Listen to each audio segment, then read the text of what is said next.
go. Okay, so I'm inviting you to place your hands on your heart. Take that nice deep breath of love and gratitude. We're letting go of everything that came before this moment, setting aside anything that is to come after this moment, knowing that we can easily and effortlessly pick it back up again if it is ours to do. We are grateful and thankful to be the two or more who are gathered in the name and the nature of love. Grateful for our willingness, our dedication, our devotion to remembering the truth of our identity, which is unconditional love, pure innocence, divine joy, wisdom, clarity, beauty, the all good. We are grateful for our mighty companions, our earthly and heavenly helpers. We ask that they join us now, blessing all who are here, all who may listen later, loving and guiding and inspiring us through our conversation today. And we are grateful with open hearts and open minds to be good receivers of the all good. We claim the kingdom of heaven as ours right here and right now. And we are grateful to share the benefits of all that we receive and all that we are with Mother Earth and all her beings, because we are one. In grace and gratitude, we let it be, and so it is. Amen.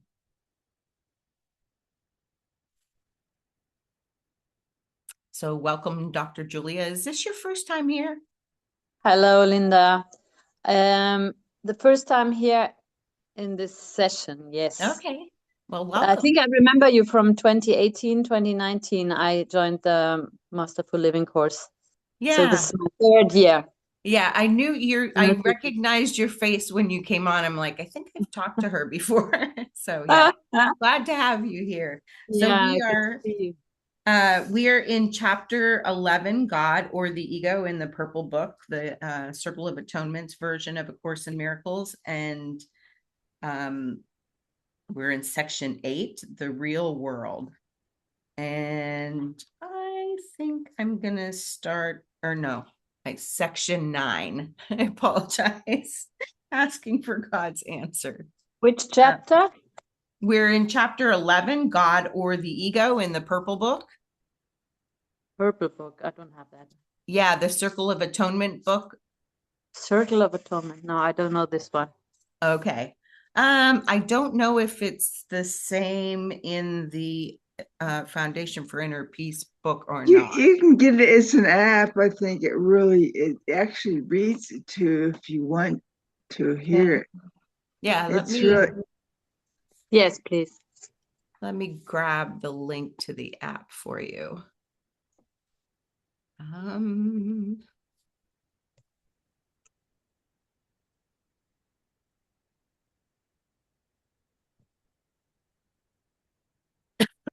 Excuse me.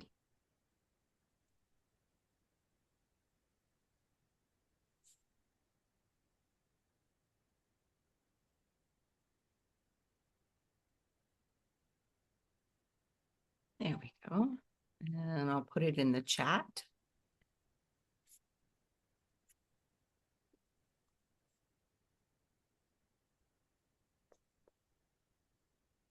There you go. Okay. Thank you. So you're welcome. So yeah, we're in chapter 11, section 9, asking for God's answer. And I think I will start with paragraph 12 and 13. This is a longer read for us, but where he says, children perceive ghosts and monsters and dragons and are terrified. But if they ask someone they trust for the real meaning of what they perceive and are willing to let their interpretation go in favor of reality, their fear goes with it. When a child is helped to translate his ghosts into a familiar curtain, his monster into a shadow, and his dragon into a dream, he is no longer afraid, and laughs happily at his own fear. You, my child, are afraid of your brothers and of your father and of yourself, but you are merely deceived in them. Ask what they are of the teacher of reality, and hearing his answer, you too will laugh at your fears and replace them with peace. For fear lies not in reality, but in the minds of children who do not understand it. It is only their lack of understanding that frightens them. And when they learn to perceive truly, they are not afraid. And because of this, they will ask for truth again when they are frightened. And just what's coming to me when I read that was, like I was telling Carla before we started, I live in northwestern Pennsylvania, and we had a lot of snow, and it was really cold for weeks and weeks in the teens and 20s. And now for the last few days, it's been in the 40s, and we actually had some sunshine yesterday, and it's supposed to rain later. And so all of the snow and ice that was on my roof is like sloughing off in giant slabs, and it makes horrific noise. And it's startling. It's startling. And so I've been like, I hear the noise and I'm running to make sure that everything is okay. And when I read that, I'm like, you're so easily distracted. And there is no need for that. And it reminded me too of, just how I can get caught up in watching the news and start to feel frightened and like, maybe I should invest in a whole house power source that, if the grid goes down, or maybe I should get cameras for my doors and windows to make sure. And I'm like, what are you doing? What are you doing? So I know there is nothing for me to fear because God is with me. And no matter what happens, it is something that I put into my script to help me, because everything is truly helpful. And I have learned that so many times, and yet I forget, and my ego personality can be stubborn and want to go back into that sense of fear. So, yeah. So that's where I'm starting us off. Does anybody else have anything that they would like to share from the course, from the reading, or from what happened to them during this week? Or anybody have anything else they'd like to hear or share?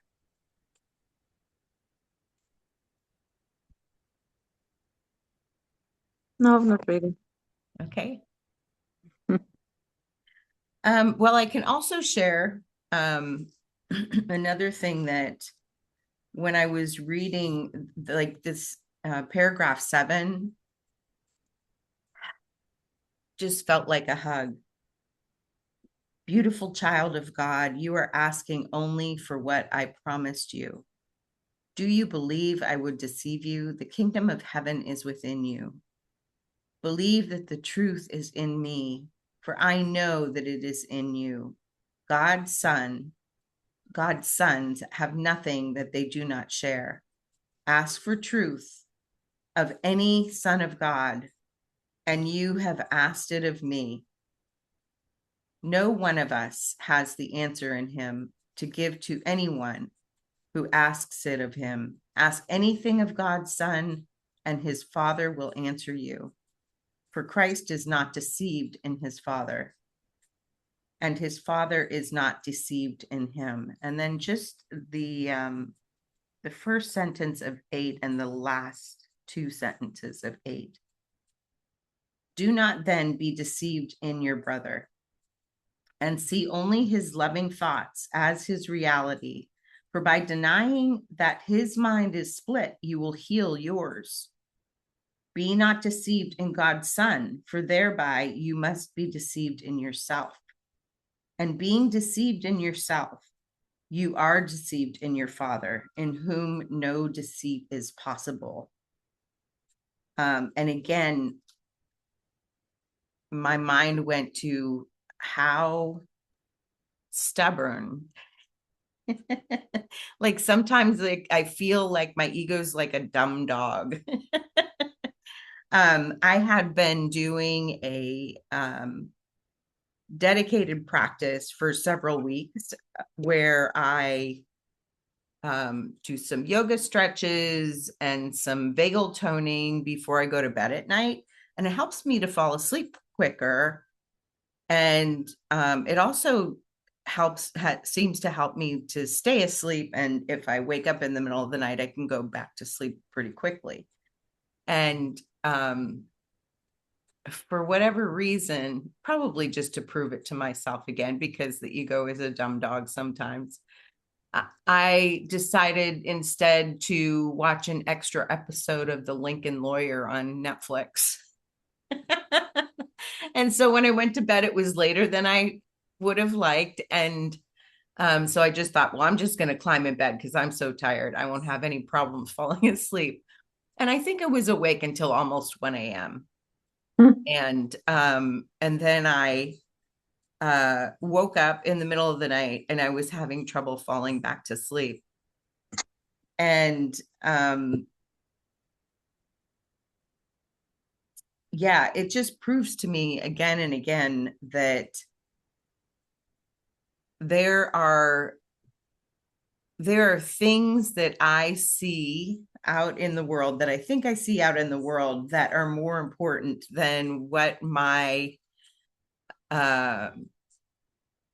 inner guide is telling me. And yeah, just not to be so stubborn and or to judge myself for doing what I did, because it made the point, like, you were doing these things, it was helping you, you know, you were guided to do these things. So yeah, keep doing them. And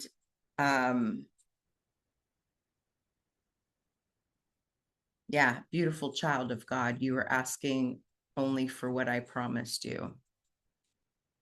God promises us perfect happiness and perfect peace.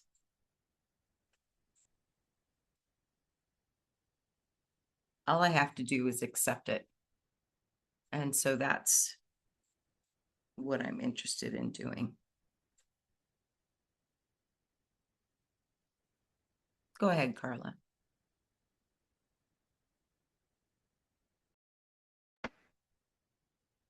Okay.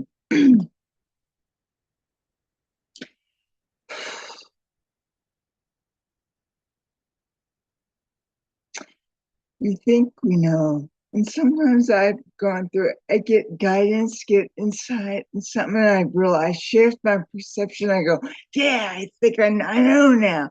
But do I really? Do I?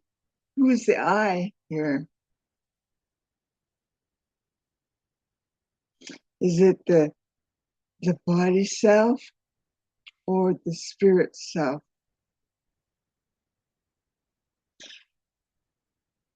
If it's the spirit self, I don't need to dwell. I go, I don't have to feel excited. I don't have to feel like special or very intuitive or whatever. I just am, you know. That's the brain. And I had, when I was in Portland, I had put on this stuff, a lot of stuff on my wall. Let's see if I can find. This one was, I think it was a question. Everything you think you know.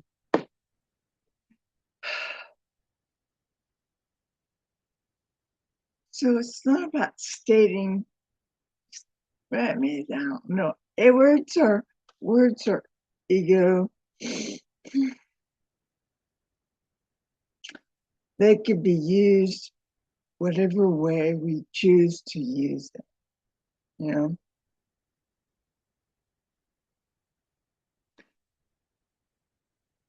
I guess I was drawn to in the reading, paragraph 2, all paragraph 2 I liked a lot, but I guess it's line 9. By your willingness to learn of him, God, depends on your willingness to question everything that you have learned of yourself, for you have learned amiss should not be your own teacher. It's very challenging because it's so easy in this life to believe what you see is something important, and to believe we all think, I mean, even as a child, but it was, the thoughts just came and go. Have you ever seen a child, but they're like angry, and then 5 minutes later, they're like back to love? They forget, they don't think, they just are. So I'm gonna read 2 things again. I did last weekend. So this is from the course, it's lesson, I think 189. It's a paragraph in it. And I didn't pick it out. I didn't decide that. I was shown, not from guidance. Sometimes it's from someone else is helpful. But I'll read it. Simply do this. And I had it on my wall. I used to read it every day. And this is the Bible thing. It's not the whole paragraph I want to read. It's the beginning 2 words. Be still and lay aside all thoughts of what you are. Now, it's not what you are, it's all thoughts of what you are, what you think you are, and what God is.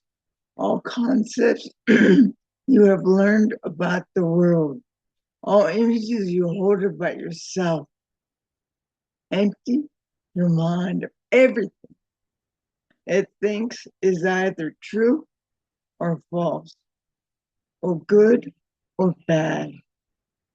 Of everything it judges worthy, and all the thoughts of which it is ashamed. Hold on to nothing. Do not bring with you one thought the past has taught, nor one belief you ever learned before from anything.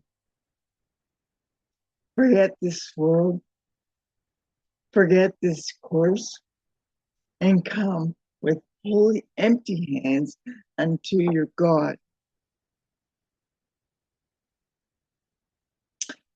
It's interesting. I was going to say, I've come across things in reading that I wrote into poems years ago. I had never read it. It's really it seems like almost word for word, not more, at least a sentence, but we already know true.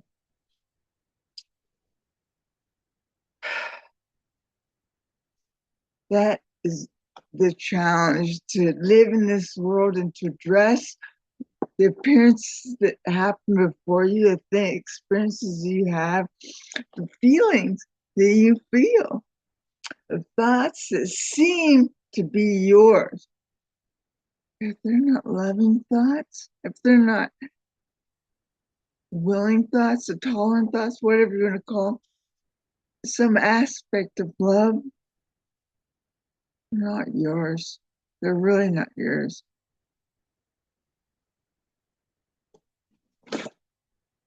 And I'll read this one other thing. It's from the Way of Mastery. had to look at that. I forgot. And it goes, I promise you this. If you become wholly committed to awakening from the dream you have dreamt since the stars first began to appear in the heavens, and your one desire is to be only what God created, then lay at the altar of your heart with every breath, everything you think you know, everything you think you need, and look lovingly upon every place that fear has made a home in your mind, and allow correction to come. It will come. Regardless of how you experience it, it will come. And the day and the moment will arise, and all of your pain and fear and suffering will have vanished like a wind that pushes the foam of the wave away, revealing the clarity of the ocean. And it says here beneath you, but I think it's within you. You will literally feel throughout your being that there never was a dream. Some memories might remain with you, and you will know that somewhere you must have dreamt a dream or had a thought of wondering what it would be like to be other than the way God created you. But it will be such a faint echo that it will leave no trace upon you in your heart. You will smile gently, regardless of the circumstances in which you find yourself. There will be peace from the crown of the head to the tips of the toes, and that peace will walk before you wherever you go. They will enter a room before you enter it with a body, and those who become insensitive will wonder who has come into their place. And some will even say, behold, I believe Christ has come for dinner. And you will be that one, for that is who you are. Christ eternal. Can't read that enough. It almost brings me to cry when I read it. Is it sadness for what I thought I was? Or it's excitement for what I'm being told, what I'm being reminded, who I truly am.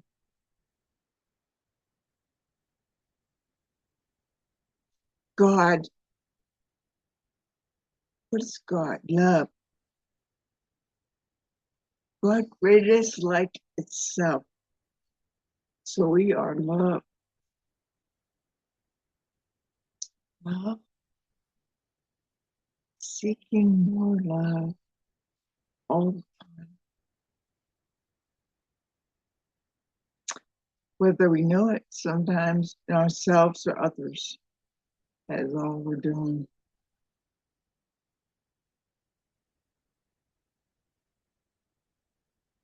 Now, how do you find it? You don't have to find it.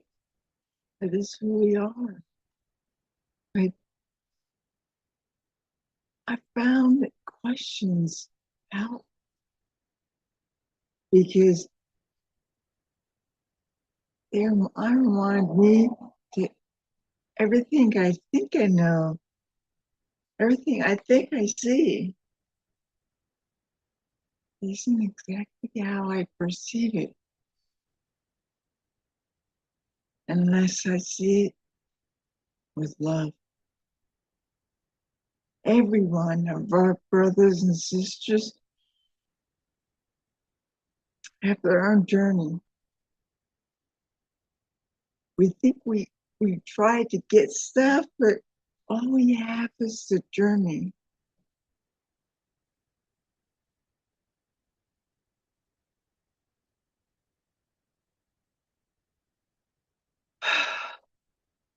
So do I? No, I forget and I believe my thoughts and every day, all the time, every many minutes, several times, thousands, maybe. You know how many times a day you think a thought or a thought comes into the mind? It may not be you. Thousands. It seems rather challenging. It's going to be challenging. Thousands. Oh my gosh. Thank you.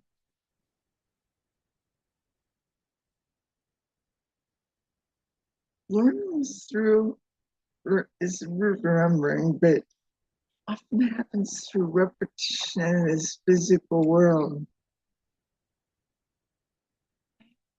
Goodness, that I'm given so many opportunities.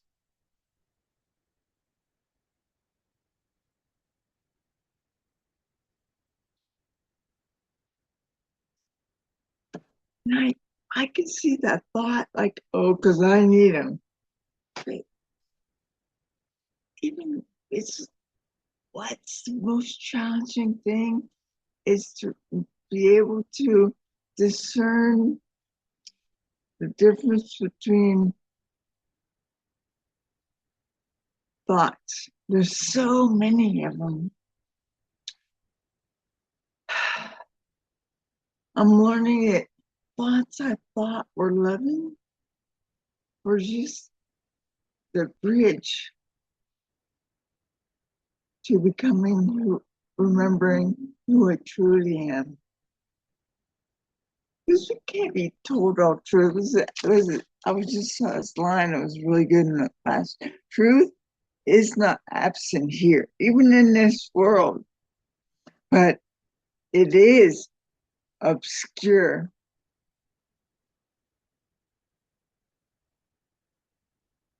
So willingness to let go, willingness to allow other people their journeys, the willingness to accept the journey that I chose for myself.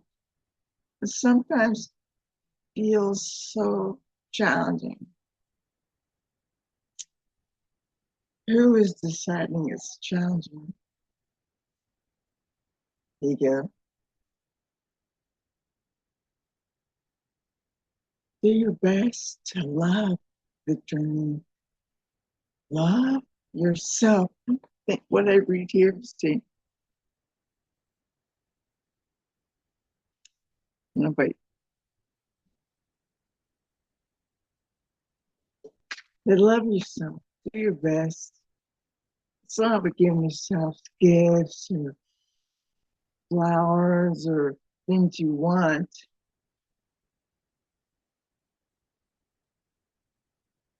I don't know what it's about. I don't need to know what it's about. To be shown to me. But I think if life is about forgiveness, it's about letting go of everything you think you know. Forgiving yourself for having held on to it for however long that was. And remembering that forgiveness too is love.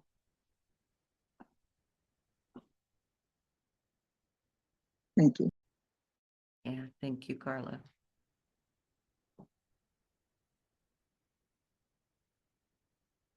Dr. Julia, anything you'd like to share? Well, I'm very impressed. I mean, English is not my mother language, but you said it very clear, and truth is true, and nothing else is true. It's always good to remember, and it's a difference if you just read it or if you can listen to it. Yeah. Yeah. Because you can, I feel it when I can hear it from somebody else a lot of times that I don't often get when I'm reading. And I just love having conversations about it because it feels like it just takes hold even deeper. Yes, it's much deeper. Yeah. I still wonder where I can find this text, though. Is it not from the Blue Book, from the Course in Miracles? Is it a different book? From the Blue Book. Hold on a second. So the book we're reading from is this one. It is A Course in Miracles, but it's the complete and annotated edition. Oh, so I see. And that's the one I can find on the app. On the app is actually, oh, we lost her. We lost her. Oh, well, the app is actually an app that you don't even have to buy the book for. You read it for free.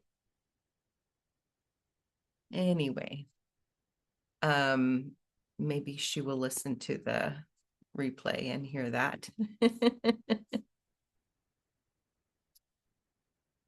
So I did love the question from paragraph 3. Do I want the problem or do I want the answer? It's funny because I think that I want the answer, but it is apparent by my actions and my thinking that occasionally I want the problem.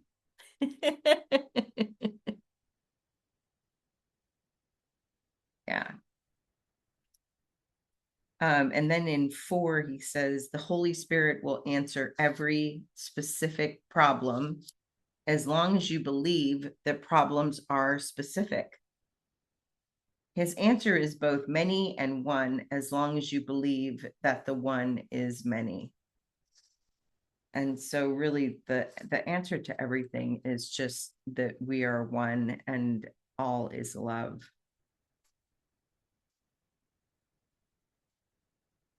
Yeah. In 10, he says, the middle of 10, be not deceived in God's Son, for he is one within himself and one with his Father.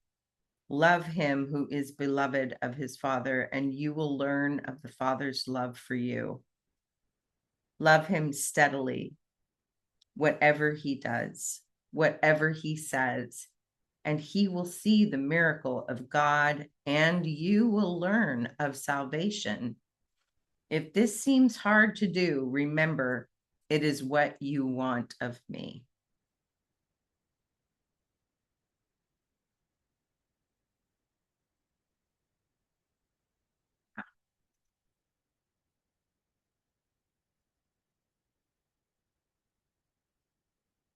Sometimes when I'm believing that we are separate beings doing our own thing in this world,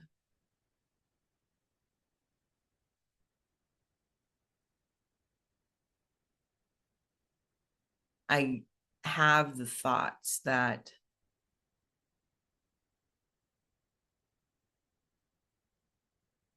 some people do things that are not loving and some people do things that are very loving. But if I really understand fully that there is only one and I am only a thought in the mind of God, a thought of love,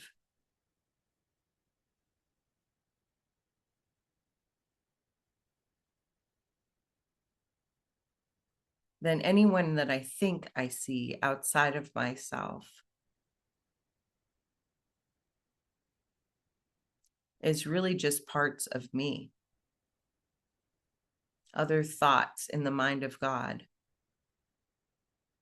that I am a part of.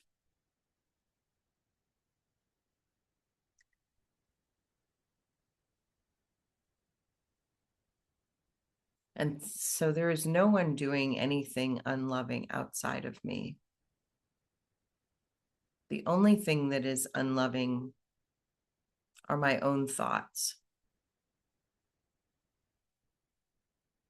And when I can remember that and remember to laugh at those thoughts when they try to make me believe otherwise,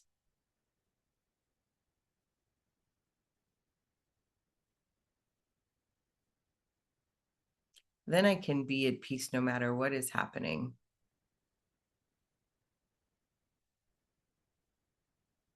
I can be at peace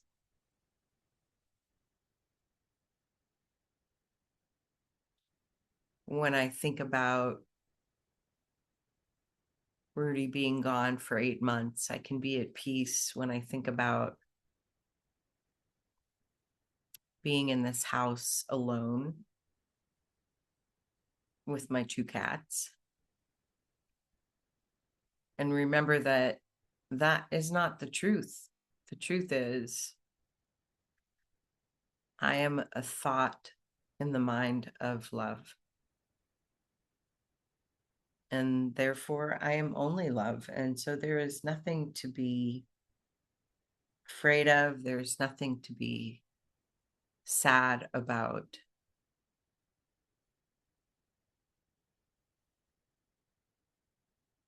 There's only trust.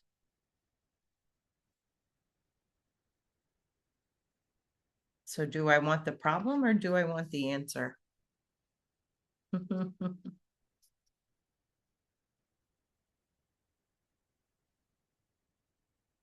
I think when I want the problem, I'm just like a little kid playing on a playground. Let's just see what this is like.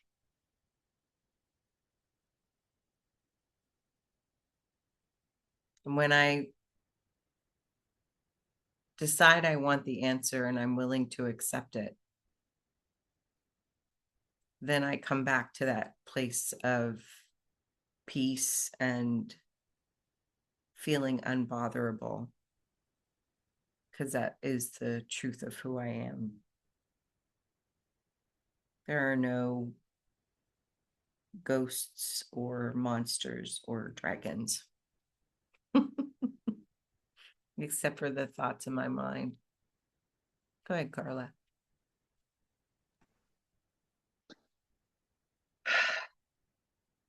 This is something that came out of me, but I am really.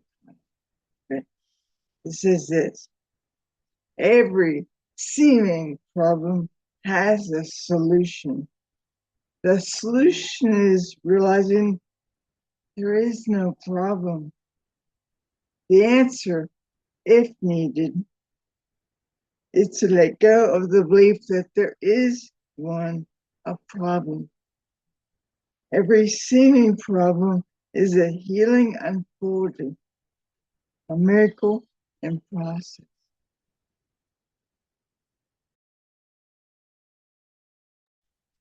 That was beautiful. Thank you.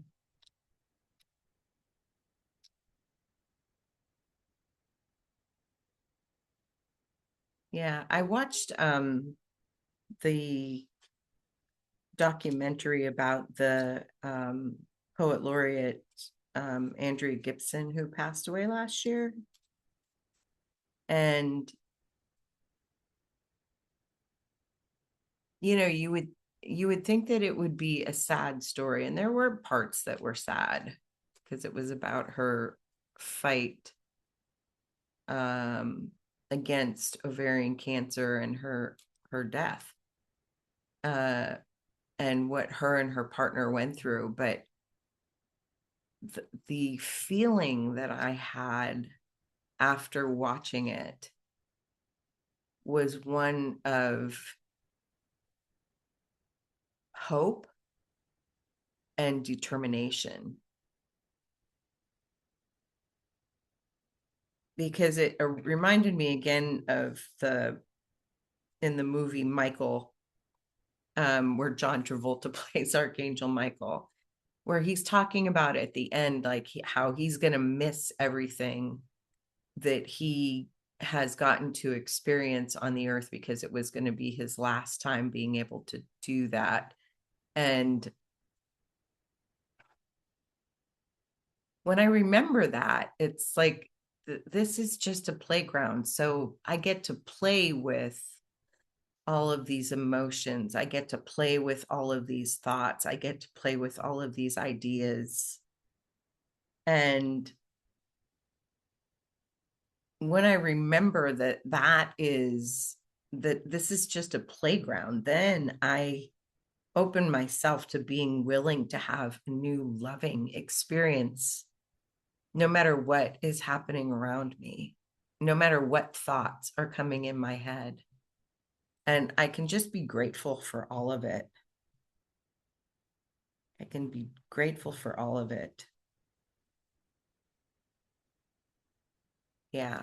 And return to what the next chapter is titled, which is the Sanity of Love.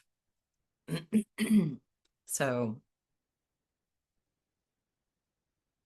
I'm grateful that I am more in that sense of saneness and joy and happiness and being unbotherable, probably at least 53% of the time. So I feel like that's progress. Maybe even more. Maybe even more. And I'm grateful that I get to walk this journey with all of the people, all of the communities that I'm connected to, and that I get to give and receive love and support in those ways. Yeah. Does anybody have anything else before we close out?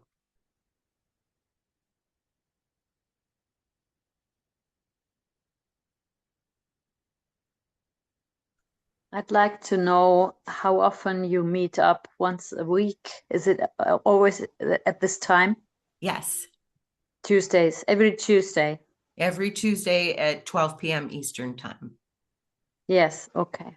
Yeah. Thank you. For around an hour.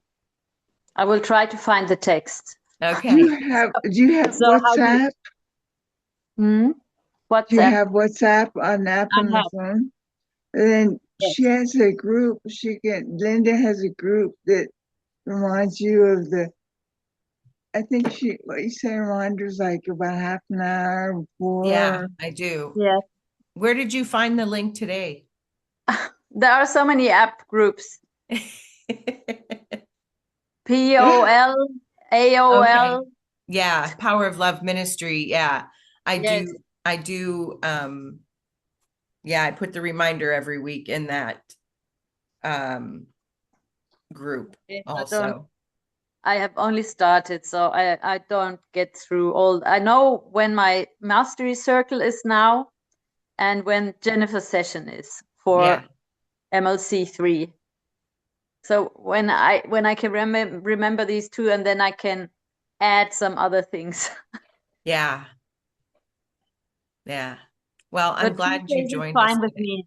Tuesdays I usually don't work, so Tuesdays I have the mastery circle at 4 p.m. in German time, and you are 6 p.m. Ah, okay. So when I was alone in my apartment all the afternoon, so I can easily join both. Yeah, and you're in Germany? Yes, I'm in Germany. Yes, it's cold here too. I have a friend who lives in Bavaria. All right. I'm in Bavaria, northern Bavaria, close to Frankfurt. Wow. I can't remember where she's at, but where are you, Carla? Where are you? Where am I? I'm in California right now, in USA. California. Yeah. Yeah, it looks like I'm the only European holding up the light. Yes. Well, occasionally we have Penelope who joins us. She's in South Wales. Yes. But I remember we had some guys, some men around, and here I haven't seen anyone, Yeah. not any male tendency. Yeah, Yeah. we did have Lars. I'm not sure what part of Germany he was in. Lars. Yeah, Lars Friesk. He joined Masterful Living the same year Carla and I did. So I see. yeah, but he hasn't been in group for quite some time. Well, I knew this. I knew this woman Rosa from, I don't know what it is in Germany, but everybody's holding up the light in a different way. They're all parts of this spiritual group. So I know her. And it's like she's actually taught me so much about love, and she's not at all anything interested in this. It's so amazing that if you see in everyone, you start to see in everyone that everyone is doing their part, whether it be sometimes unloving. It seems unloving that it's helping me to discern more clearly. Yeah. So we're all doing our part. Thank you, Rena. Yeah, absolutely. Thank you for being here. Thank you. Yeah, you're welcome. I will see if I can find your contact information. I'm just checking now to see if I can find it. I can put my phone number in the chat if you like. Oh, I think I found it. Does it end in 6406? 406, yes. Okay. 0049 for Germany. Yes. Yes. And my email has changed. I have a web.de address now because I had too much spam mail on my old address. But I think they've already changed it everywhere. Well, I will see if I can find a link to send you in WhatsApp if you're interested in purchasing this purple book. Okay. Okay. But you can get the app for free. I'll send you that as well. Because you can get the app either on your phone or your computer for free. So is it even bigger than the Course in Miracles, the blue book? It is in that all of the text, the manual for teachers, the lessons, and all of the addendums and everything are all contained in one volume. So it's really thick. I have that. I have that. In the blue book, they have the textbook, they have the lessons, and they have the manual. Mm-hmm. Well, I'll have a look at the app. Okay. The thing about this I like about it, I may have figured out, I think you can get to it on the app, but in the bottom of each page they have numbers in the page, but it has statements that kind of just helps you discern things that they talk about. I really like that. It really is helpful to me. Okay. All right. Awesome. So next week we will move on to chapter 12, the Sanity of Love, section 1, interpreting the motives of others. And I will close this out today with a reading of today's lesson, which is number 48. There is nothing to fear. How perfect is that? The idea for today simply states a fact. It is not a fact to those who believe in illusions, but illusions are not facts. In truth, there is nothing to fear. It is very easy to recognize this, but it is very difficult to recognize it for those who want illusions to be true. Today's practice periods will be very short, very simple, and very frequent. Merely repeat the idea as often as possible. You can use it with your eyes open at any time in any situation. It is strongly recommended, however, that you take a minute or so whenever possible to close your eyes and repeat the idea slowly to yourself several times. It is particularly important that you use the idea immediately should anything disturb your peace of mind, like ice falling off of my roof. The presence of fear is a sure sign that you are trusting in your own strength. The awareness that there is nothing to fear shows that somewhere in your mind, though not necessarily in a place you recognize as yet, you have remembered God and let his strength take the place of your weakness. The instant you are willing to do this, there is indeed nothing to fear. Amen to that.